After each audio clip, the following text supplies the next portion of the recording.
All right, as you can tell by the title, this will be a review of the Winchester XPR rifle and 300 Winchester Magnum. So a little bit of history. My brother has an entire herd of children. They're starting to get old enough to hunt, and it's getting to the point where they're all kind of wanting their own rifles.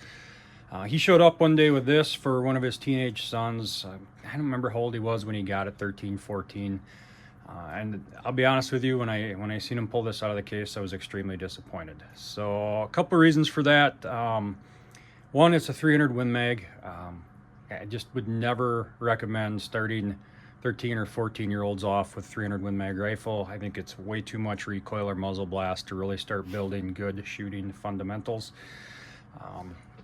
And I know some guy's going to comment that he started off with one and when he was 8 and he's never flinched a day in his life, and he's been sniping deer out to 3 million yards with it his whole time, and he's just the most phenomenal shooter on earth. And that's possible, right? There's probably people that are capable of that. I've not met any.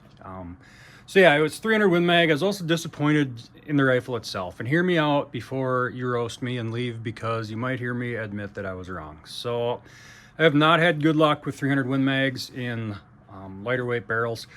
This is maybe a number 2, at most a number 3 contour barrel.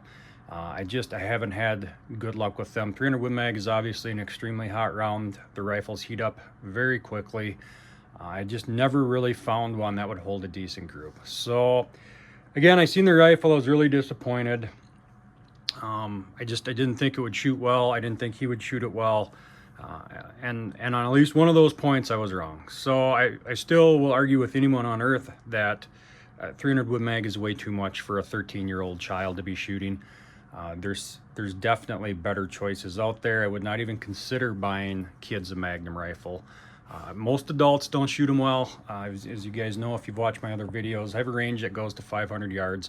I would say probably the most common caliber that people come out here to sight in for deer hunting and western hunting is 300 Win Mag. And I would say of all the people that come out here to shoot them, maybe 15-20% actually shoot them well. So again, I know I'm going to get a bunch of comments about how awesome everybody shoots them. I can only testify to what I know. I have a lot of people that come through here every year. Kind of a side note, I was watching Cliff Gray the other day, his videos, and it's funny how two guys with completely different backgrounds, living in completely different parts of the country, who both have an opportunity to watch a ton of people shoot, end up coming to the same conclusions on damn near everything. So he also is not an advocate of the 300 Win Mag, simply because in his experience people don't shoot it well. So regardless, this is what he bought. I did a little tinkering with it right away. Didn't get great accuracy out of it. We were shooting some juggernauts, some 200 grain bullets out of it. That's what I had on hand at the time. Usually you keep a stash of pretty much all the common calibers here, just because people wander through here and shoot a bunch of stuff. Kind of got put away for a while, and then maybe 3 weeks ago it came back out. So they showed up with it again. They had 150 grain bullets, and I gotta admit, I was wrong. So at least in that 150 grain weight class, this gun is shooting very well. We're making solid hits on the 8-inch target at 400 yards consistently. It doesn't seem to throw rounds right away as the barrel starts heating up. I mean, I wouldn't shoot a 10-shot group with it.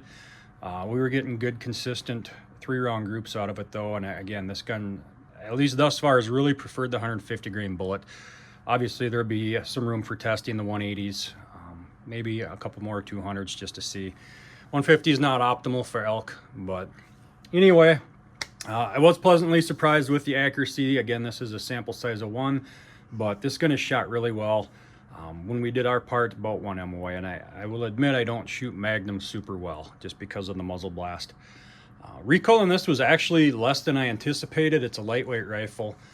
The brake does a great job, and it's actually got a pretty good recoil pad. So I think at that we'll probably go over a few things here. I'm not going to run through all the specs because I'm sure there's millions of videos out there, at least a lot of them where they do that. But barrel is Cerakoted and fluted. It comes with a radial style muzzle brake that's turned to the same diameter as the barrel. Again, that muzzle brake seems to work extremely well.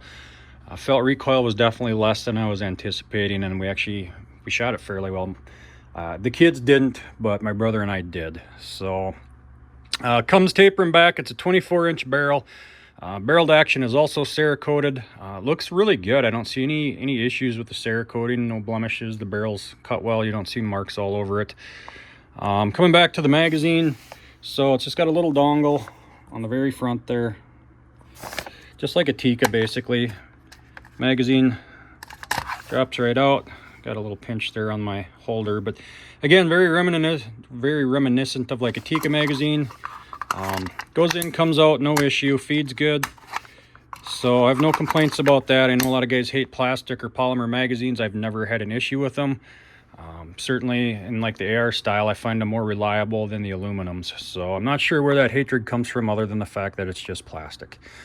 Bolt in this runs really well, no issues.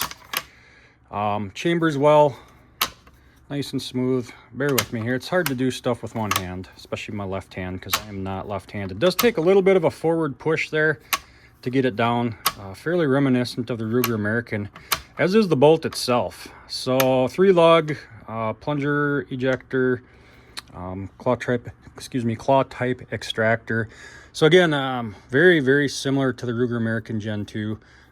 It's quiet. Again, we've had no feeding issues with this in 300 Win Mag. Cerakote on the inside looks good. I don't think you can see it because of the light. But again, they did a great job. Clearly, Winchester's put some effort into this rifle. They've been clearly listening to the people, kind of feeling out the market. So we've got a loaded chamber indicator back here. This gun has been cleared multiple times. Obviously, when you pull the trigger, like a lot of rifles, that disappears. So safety on this is a 2-position. Forward is fire, as you just seen. Back is safe, and back locks the bolt, which I really like. I think that's a very nice touch, especially on a rifle in this price range. If you want to load or unload the rifle with the safety on, you can do so just by pushing this little dongle here. That allows you to work the bolt, load or unload it, and then safety is still on. So very nice job. Again, Winchester clearly paid attention to this. It's kind of interesting how that trigger moves.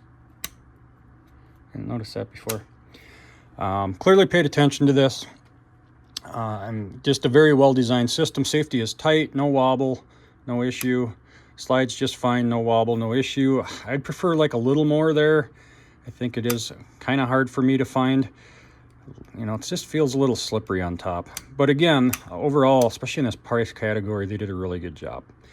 Trigger on these is adjustable. I'm not going to go over how to do that. You can look it up online. This one was adjusted all the way down to the point where this little lever here that allows you to work the bolt on safe fell off, at which point the trigger would no longer pull.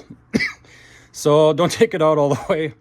You're going to want to keep that attached. So got that threaded back on, gave it a quarter turn, put some blue Loctite on it, and I will say the trigger on this is now about 1 pound 15 ounces. So shockingly light for again, just a factory trigger. We'll put the gauge on there. We'll just give it one pull. It's been coming in, like I said, really light, though it doesn't feel as light as it is for some reason.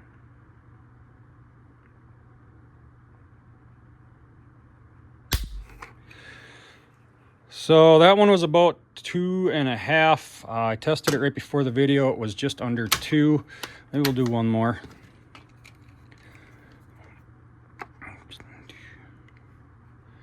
And it's kind of up to your technique on how you do this. Every reading can be a little different just based on the angle of the pull and stuff.